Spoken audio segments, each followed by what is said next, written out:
welcome to the Politics of Survival. Hi, everyone. This is Tara Reade. I'm your host, and we have a great show.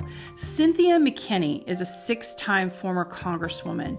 She came to Moscow actually twice, one for a geopolitical conference on multipolarism, and the second time was to discuss and to observe international elections that were held in Russia recently.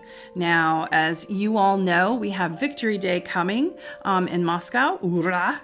And we have lots going on in festivities in Moscow, and I'm very excited to be observing some of that. I'll be going to the Victory Museum, and I'll post some of that footage here on the channel.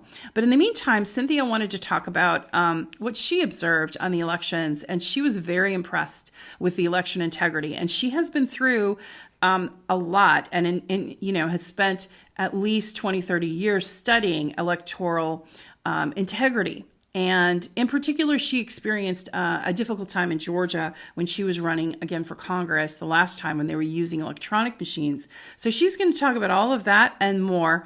And we're really happy to have you all here. Please make your comments. You can look for Cynthia's Telegram channel in underneath in the notes. And if you have any questions, I always have my DMs open. You can find me at Reade Alexandra on Twitter, X as they call it now, or at Tara in Exile. So please keep those comments coming. I love to answer questions. Last week, somebody asked me what I would tell people about living in Moscow.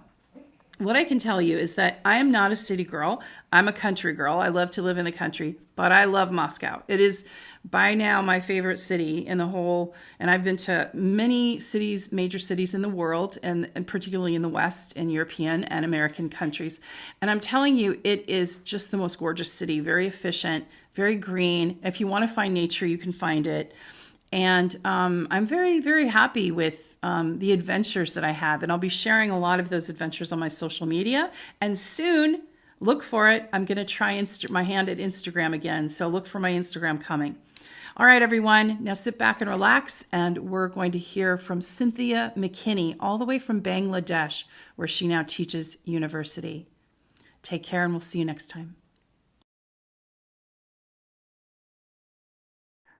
Oh, Cynthia, thank you so much for joining the show. I had such a wonderful time chatting with you when you were here in Moscow. And then we both got to be on Maria Butina's show on Channel 1, which was really interesting too, as well. Yeah. Yeah. So I'm really, I'm kind of jazzed about it. And the thing about being an activist and working where I work and sort of thing is that as a woman, we don't get to make a lot of girlfriends, right? So even though I'm old enough to be your mom and I can be your mother, but I can be your mother, sister. I think more auntie, sister, because I'm older than you think, so I'm probably sister. Yeah. But we both have youthful spirits. That's exactly right. So I was really fortunate to have been extended 2 invitations to visit Russia this year at the beginning of the year. Mm-hmm. And I accepted both of them right away because the last time I was in Russia was 2016. And then before that, it wasn't Russia, it was the Soviet Union. So, wow. My experience and knowledge about that part of the world was a little bit sketchy. So I needed to update myself. After all, I am a teacher. I teach young people, and I try to de-Westernize my students since I'm teaching in Asia. And I don't want them to think that if it's from the West, it's the best. I want them to have a realistic view of the world and of their place in the world, because I want them to assume leadership positions in the world. And so in order to be able to do that effectively and be an effective leader, you have to have sort of the rose-colored glasses. They have to be thrown away. So that's what I try to do with my students. And So these two trips gave me an opportunity to refresh my knowledge about Russia. The second trip, of course, the first trip was about multipolarism.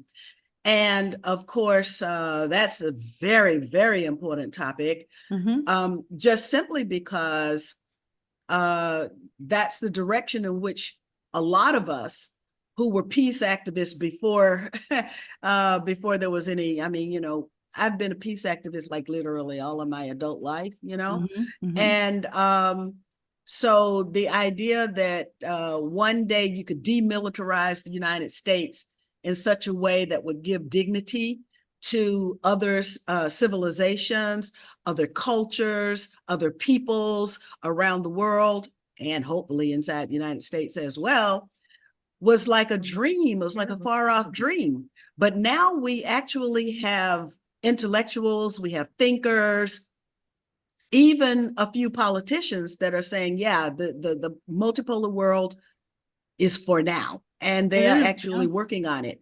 And organizations like BRICS, which the Russians have presidency of in 2024, are making strides in that direction. So, but I tell my students that you really can't be a leader for your people, or at least an effective leader for your people, until you have shed your Eurocentrism. Your idea that European values, European history, European culture, European language, everything European. And when I say European, I also mean the US, because the United States kind of assumed the role from the colonial period as the master of all of the colonizers. So I mean the US as well. And you cannot be effective for your people if you still believe that the West is the best. You've got to say, okay, maybe the West is good at this and maybe the West is good at that, but we also are good, or we can be better at this. And we've got to, and I say we, but I want them to focus on making their own country the best. So anyway, I have lots of fun doing what I do. Like you say, that youthful spirit, it keeps me young, being around all the young people. And then the second trip to Russia was really interesting because, the other challenge in dealing with the young people here is that I have to Excuse me. And when you say here, sensitize. I want to emphasize to my audience that although you're American right now, you're in Bangladesh. So you're teaching, at there. So when you're talking about young That's people, right. what are the teaching in different Bangladesh. nationalities that you're teaching? Well, at the undergrad level, they are mostly Bangladeshis. At the graduate level, I have taught Nepalis and Sri Lankans and Chinese. And because for the graduate level of studies here, they attract students from Bhutan, all over the region. And so I get a chance to actually interact with them and teach with them and learn from them as well. So, now I forgot what I was talking about with my. Oh, you were talking students. about that you're trying to, when you are dealing with these students, you're trying to educate them on just not necessarily through a Western lens. And Yes, but through exactly. multipolar lens. And I guess my question is, because you are American and you're teaching with English texts, I assume English speaking texts. Yes, that's right. That's right. What textbooks what reference do you use? You get to choose your own materials, your own curriculum. Yes. Do you get to create and shape that? That's amazing. So you can use Noam Chomsky, you can use others. I can use anyone that I choose to use. And so I teach on the master's level. I, of course, teach leadership because that's my PhD is in leadership and change. So I also have to teach sort of the dynamics of change, how to make change. And for that course, I chose Amir Levy. And I chose him because he is a great thinker around how organizations, and I use Amir Levy for the organizational development and change course, but for the leadership course, I use a variety of writers. Not it changes from semester to semester based on the interests of the students. But for undergraduate, which is what I spend most of my time doing, the undergraduate students don't have a textbook. And you know what I tell them? I tell them the world is your textbook. So we actually take examples from the real world. And so I will look up something in a minute. So for example, somebody said something in class about Putin being a dictator, something. Right. And so I said, well, where did you get that? And he said, well, it's in my, it's in our newspapers, it's in our media. And so then I took them to, I said, you give me the media outlet.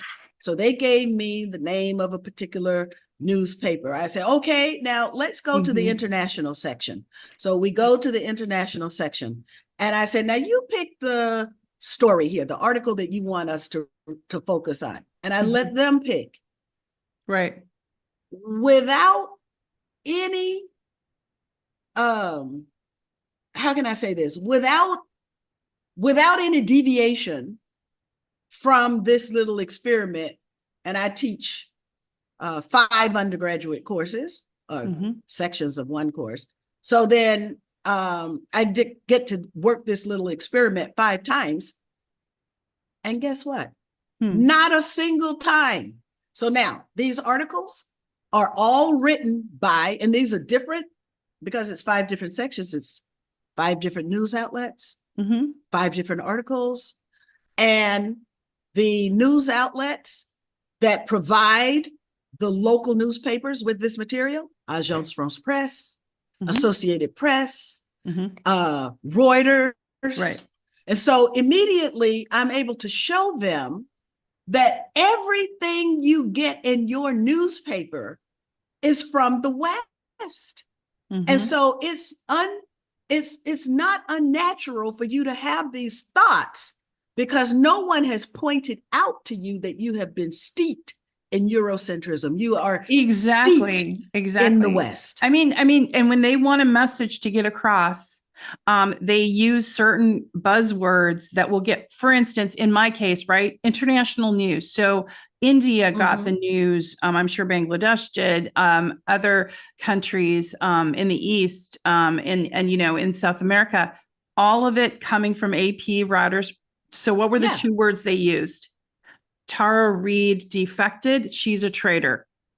Oh, defected, wow. Defected. And it doesn't, the article would move around with some of the facts, but they kept those 2 words in the headline and there to grab.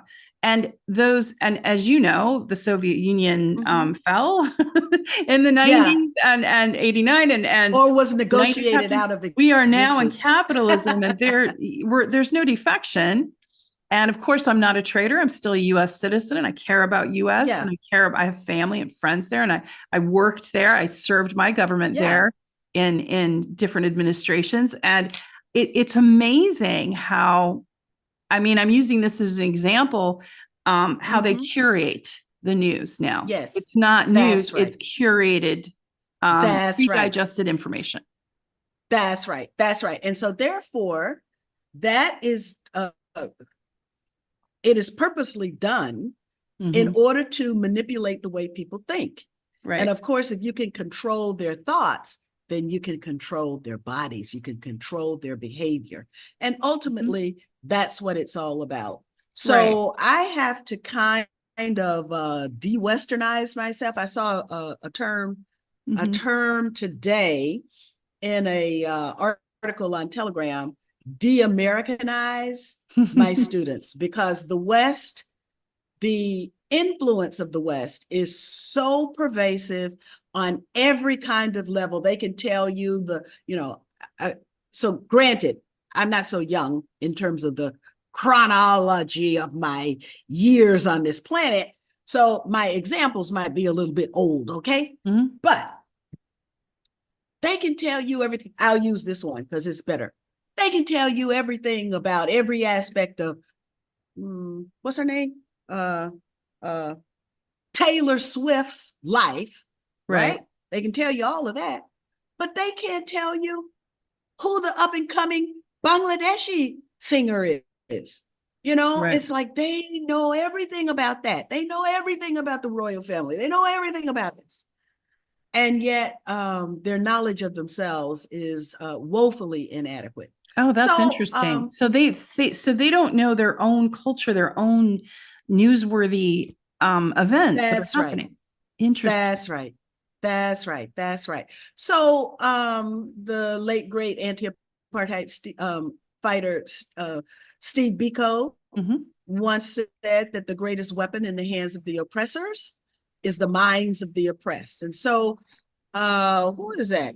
Alex Jones talks about information wars, info Mhm. wars.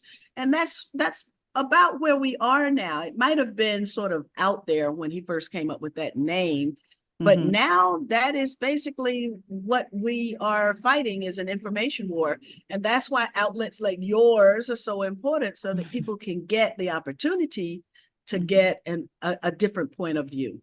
Yeah, I appreciate, I my podcast is run by some volunteers out of the US, with INN, Indie News Network. So Indie and Reef, whom I really value, and Greg, and all Oh, of them. okay. They volunteer their time because I couldn't do the tech part, the editing and all of Yeah. that. So, they volunteer their time and make sure it gets out there because there's so few truly, and when you say independent, I mean, this Yeah. podcast is like not funded. And then Yeah. YouTube Yeah. demonetized it and takes down my videos. So because Uh, sometimes they don't like who I have on. Um, but oh, well, expect that maybe on this one. but Cynthia, I wanted to come back to the fact. I mean, you have been a politician. You were a six-term congressional member. You've worked in politics in some form most of your life. hmm And I have to Yeah. say, and because you and I are contemporaries, and I've been in politics a very long time as hmm well. I have to say, I feel, and this might sound existential, but I almost feel like I've never felt before. Like there's something, and I don't want to be too dualistic, but almost good and evil, hmm almost like there's a battle. It's a battleground right now of Yeah. ideas that we're moving towards a future where Yeah. those who thought they were free are bound, and those who hmm thought they were bound are actually free.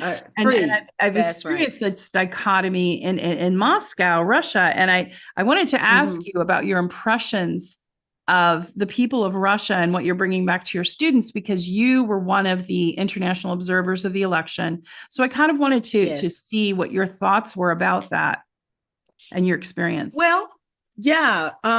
For me, it was an excellent experience because, of course, I've been involved in electoral politics Mhm. for basically all of my life because before I became a member of the U.S. Congress, I was a member of the Georgia legislature, and my father was also a member of the Georgia legislature, and he was there for all ever since the passage, quite frankly, of the Voting Rights Act, which made it possible for African Americans to even think about getting elected in the South. It was Mhm. just my dad had run for office and run for office because he said that we need to stop begging for public policy. We need to start making public policy. And There you so have it. he ran before the Voting Rights the Voting Rights Act took effect Mhm. in Atlanta, Georgia, and he lost, and he ran again and he lost. And then there was the Voting Rights Act, and he ran and he won, and he just, and he was there like forever until he and I both ran afoul of some special interest group. But so the idea of coming and observing the elections in Russia was not far-fetched for me, because it was something that I knew. And it turns out, and I really have been so busy doing my activism that I honestly have not cataloged. People say, well, you need to write a book, or you need to do that and that and that and that.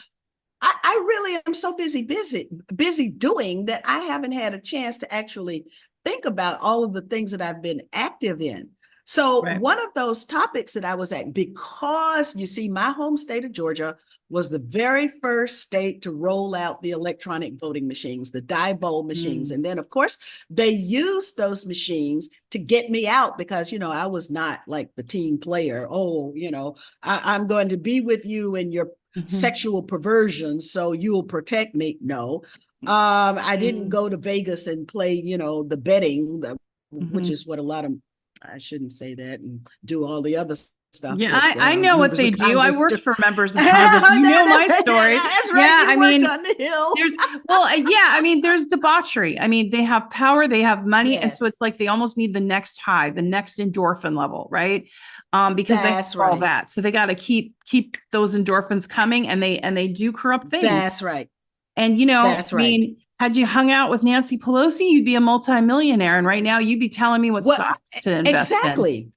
in. Exactly. And You weren't it's hanging like, with her. yeah, you know, I sat in on one of those meetings with what was the guy before Bernanke? I can't remember his name now.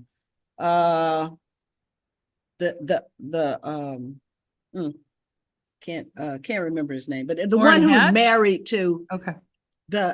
he was married to what was her name? She was a media person, very, very renowned media person, and her husband was the chairman of the Federal Reserve. Well, anyway, can't remember his name. Anyway, I was in one of those meetings, Tara, when they were dropping hints all over the place, telling them, you know, invest in this, invest in that. So you're right. That's what happens. And if you become a part of that, then in fact, I had one guy call me and tell me, you know, if you do this, they wanted me to do something that was a lie. And, you know, I was raised that you don't tell a lie. I mean, you know, I that's the way I was raised. And so I said, no, I can't do that because it's not true. But if I had done that, he told me that they would put me on the cover of Time and Newsweek magazine, and I'd be in Congress for the rest of my life. I had that offer. I had another offer. Another offer was some president in Africa. He liked me, you know, and I don't know if he liked me or if he liked what I talked about. I'm assuming he liked what I talked about, but that didn't necessarily have to be. Well, anyway, this guy calls himself a prince. He's Prince somebody, and maybe he really was a prince, you know, because he was European, spoke with a heavy kind of Austrian or German, some kind of accent. And he said, I will take you, you know, to the country. I won't say the name of the country. I will take you there. He likes you. Well, I didn't go. Yeah. I didn't go, you know? Well, turns out a few years later, that guy jumps off a building. So maybe, you know, he was supposed to turn because I was too freewheeling, freestyling, too, you know, and somebody needed to rein me in. Yeah. And it wasn't him. He jumped off a building. So anyway, these things do happen. You know, that place is a place that compromises your values. Now, at first, I used to think that you have very good people who decide to run for office, and then they go to Washington, so they leave home. The family is home. They're in Washington by themselves. They're lonely, and then they fall into temptation, something innocent like that. But nowadays, you know what I get the impression of? That these people are not there for principles and values and to make the lives of their constituents, but they're there for themselves. Well, yeah, they're there and to make a lot of money, and to get a lot of power. Yeah, that's right. Exactly. And, you know, meeting you and some of the other international observers, you know, talking with Caleb Maupin, for an example, and some others, I met what I found fascinating, and you and I both were following this at the same time. We're part of this chat group, is how much censorship is happening in Australia. and corruption with their politicians. And so the Western values have kind of, gone down under, if you will, their reach is all the way there. So we got to know Adrienne McCrae, who's amazing, sweet, very kind person, just really earnestly interested. He had no opinions coming here to Moscow from what he shared with me. He really just wanted to see how the election worked. And he's an entrepreneur and has other businesses. And he also happens to be a city councilman. So when he went back and spoke highly about his what he saw and that he was amazed and kind of cut through the propaganda, wow, what happened to him? What were your thoughts about what happened to Adrienne? Oh, I watched that whole proceeding live because I couldn't.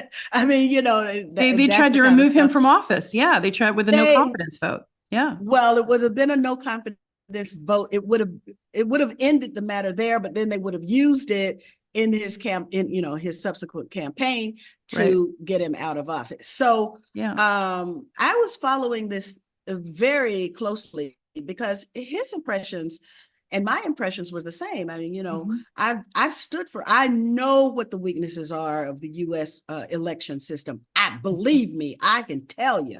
And what I saw in Russia was that the Russian election administration system goes from strength to strength to strength. And I did this deep dive on what the perfect election would look like with election integrity in the United States. And I went and I interviewed a whole bunch of different people. I hadn't even forgotten I did this. And there was one lawyer in Virginia who came up with what I thought was the most innovative and the most fundamentally basic foundation for having elections with integrity in the US. Now, one of the things that he talked about is that there has to be citizen oversight. You cannot have election administration run by bureaucrats. It must be run by the citizens themselves. And I go to Russia, and what do I see? Citizens themselves running the elections and sitting inside every polling place. I visited about 18 polling places, and there were citizens running them and citizens who were serving as what we would call poll watchers. So you have the poll workers. In the US, we have poll workers and poll watchers. So the poll workers are average ordinary citizens with their eyes wide open. And the poll workers are average ordinary citizens with their eyes wide open. And what's interesting too, Cynthia, I don't know whether you tracked on this, was the fact that they make it a holiday to vote. Whereas in the US, and I don't know about other Western countries, but I assume it's the same. You just do it around your work schedule, whatever. But you, and of course they don't allow mail-in. They don't allow that in Russia. You've got to show up in person. So that's right. Or you use the app. Yes. Do electronic voting. Then if you do use the app, guess what? It goes to blockchain. So now if you can run a whole cryptocurrency on blockchain, my goodness. And I remember in the early days of cryptocurrency, I was around these anarchist types.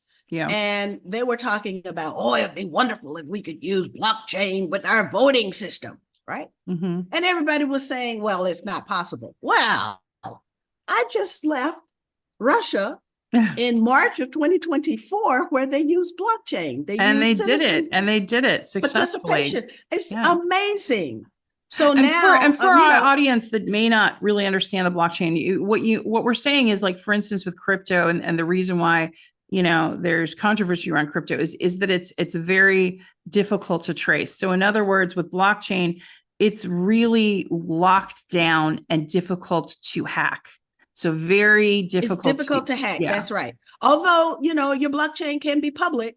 But then, and many of the cryptocurrency blockchains are public, but then you got to know, well, if you're like using Monero or I don't even know if Dash is still around, but, if you're using one of those, then you can't, the transaction shows up, but the owner of the transaction remains anonymous. They have Right. their way of doing that. Right. Yeah. So now we went into the room. Another difference is that there are at least 2 cameras in every polling station.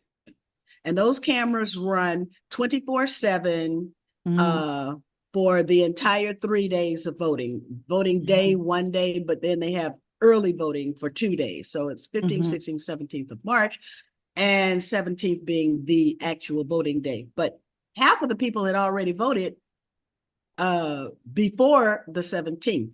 And some of those votes were done using the app on the people's devices, their laptop. We saw a video of Putin voting on his desktop. Yeah. And people use their device, their cell phone or whatever. And that is then what is logged on the blockchain. You can't erase the blockchain, right? Right. So you know that your vote was tallied. Now, when I go and I vote in the United States, well, the problem is that a significant number of those votes never get counted. How do they never get counted? Because they are ruled invalid or some kind of way. And usually it's some kind of trickery. And then, of course, with the introduction of the electronic voting machines, they break down a lot. Okay. So yeah, and in Georgia, they spit out a bunch of ballots and do that. Yeah. So in Georgia, the electronic voting machine break down a lot. So, it was like I lost my election after the electronic voting machine broke down. The excuse is that the electronic voting machines don't perform well in heat. Well, now, anybody who knows Georgia, the entire month of July is what? Over 90 degrees. Exactly. It's hot, right? Yeah. So you knowingly and corruptly, I will add, because I was involved in this from the computer software people who came to me when they started talking about these machines. And so I've been involved on this issue. I've seen them hacked. And now, just to get this in before our time runs up, in Georgia, we have been saddled with a quote unquote president who is not really our elected president, because the activists from the 2020 election have discovered 100,000 paper ballots that did not have a chain of custody form attached to them. 100,000. 100,000. That's a lot. That's a city. A lot. That's more. That's right. And the margin between Trump and Biden was only 12,000 or so. It was very, very small. And if you go to, I literally watch, because this is kind of stuff. It's not like, I'm a junkie for elections, but I've just been through so much. I know what a fake election looks like. Yeah. And because it's been done to me.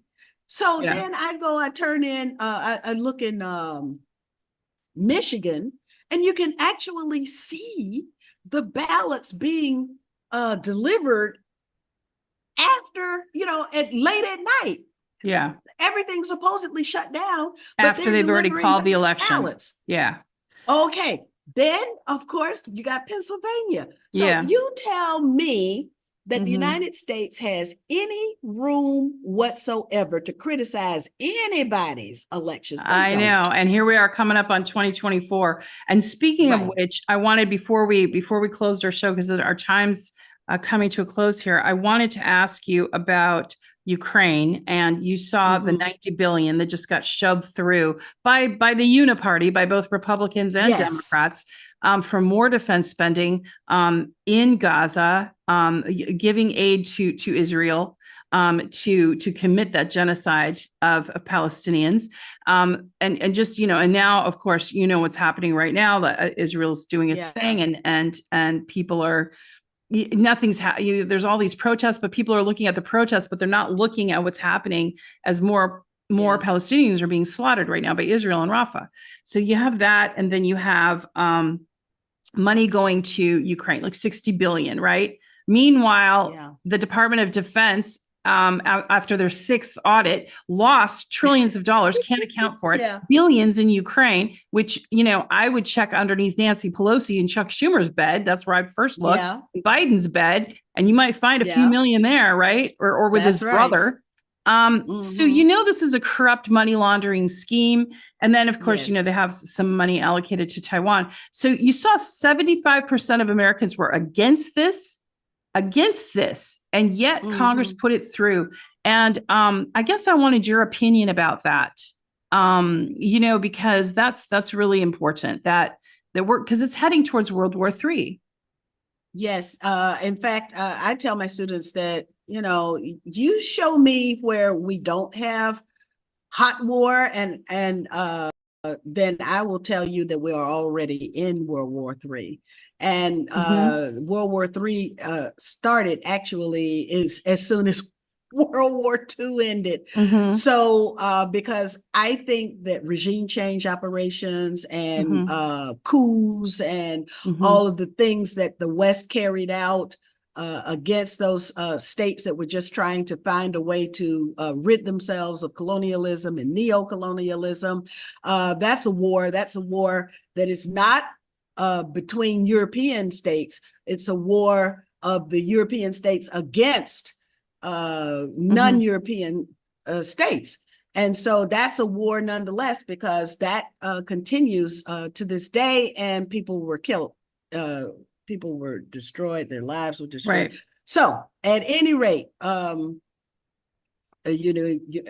I just say, you get figures like Dick Cheney coming to the Congress and saying, you can expect war for the next 60 years. Well, that's World War. You drop depleted uranium bombs on Pakistan, and you drop depleted uranium in Iraq, and that air circulates with that depleted uranium in it. That's war on the rest of us as well. So, it's we've cancer been involved. causing, it's hugely toxic. Exactly. That's right.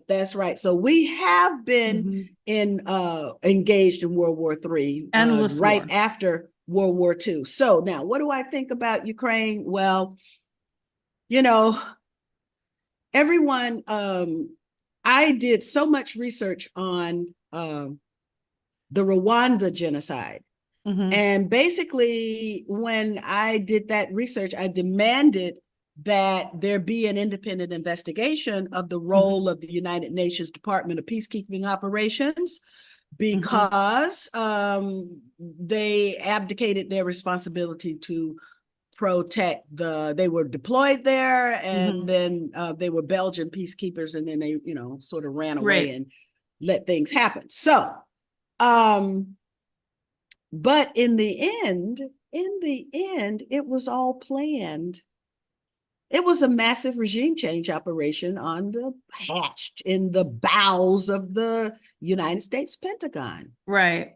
So it bears some semblance to what's going on. I agree with you to a point, but I think that this one has more to do with coming up against another nuclear power, the way NATO has done that. But I think this one has more to do with money laundering and corruption. I think it has, because more money, because, Raytheon, Lockheed Martin, some of these weapons manufacturers, when they're reporting their profits over the last 2.5 years, it's 5 times what it was.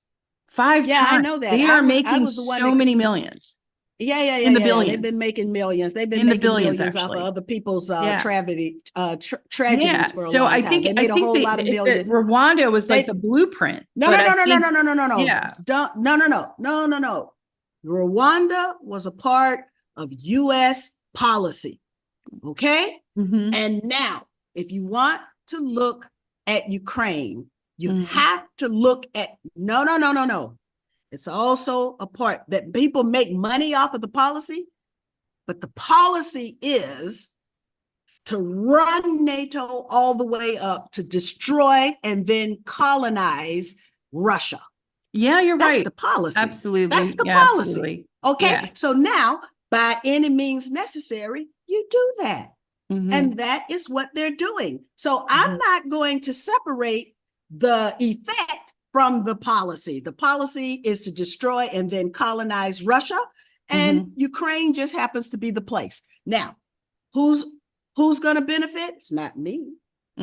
It's not you. Nope. It's not my mother. It's not my next door neighbor. But there are people who benefit. So I have my students now looking at policy and who benefits from the policy. So now we've created a template, and I call this my template for global social control. And what we're trying to do now is put names on the faces of the people who sit at the table of global social control. Once we're able to do that, we've identified our enemy, and then we can fight them. There you go. What an intriguing conversation. And for people that want to follow you, do you have a public Telegram channel or any kind of public social media that people can check you out? Well, I'm definitely on Telegram, and the name of that Telegram channel is Target Identified. That channel beeps all day and all night because I'm doing this thing 24/7. So I would recommend that people just mute it so you don't get the bings, but you definitely will get the information. In fact, one person from Kashmir sent me a message saying, I'm in university from your Telegram channel. So that's what I want, is to always be able to provide an alternative point of view, another way of looking at things. I learn so much from my students. My students hopefully are learning from me, and I learn from everyone that I engage with, because in the end of the day, none of us knows everything, but we sure can know a lot if we put our brains together. Oh, thank you. Yeah, those are wise words, Cynthia. It's so good to spend time with you. You were on my show. It was a couple years now ago, and one last thought before you leave, and I know I've held you on here, but just one more thought. Because it was kind of a historic thing. Jill Stein had a bicycle pushed against her and was arrested. She was at a pro-Palestinian march, trying to bring awareness of the genocide that's happening, that the U.S. is funding. And she was harmed. I mean, because she's 76 years old, I believe. And they are charging her not just with, protesting, they're charging her with assault on a police officer. That's very serious. So I wanted to know if you'd heard about that, because you've been involved with the Green Party, and what your thoughts are about all of a sudden now they're charging for assault on a police officer, when if you watch the video, she was getting assaulted. Well, here's the thing, and they always have to take this aggressive positioning so that they can prevent later on their victim from filing a suit against them for false whatever, and so that's what I think this is. So now Jill is in the unenviable position of having to get a lawyer, and you know what I mean. So it's this thousands of dollars. Yep, that's exactly right. That's exactly right. So it's all calculated. They know what they're doing. They hit you in the pocketbook one way or the other, and they sanction in such a way the bad behavior of people like us who act from conscience. Well, thank you again for being on the show and all your wisdom. And of course, down below, Reeve, thank you, my producer who puts all this together with Indy. Thank you for putting Cynthia's information and ways to get in touch with her underneath. And I'm sure you'll have lots of questions and reach out. And I really appreciate your time. So thank you so much, Cynthia. You take care. I look forward to coming back. Bye. Bye.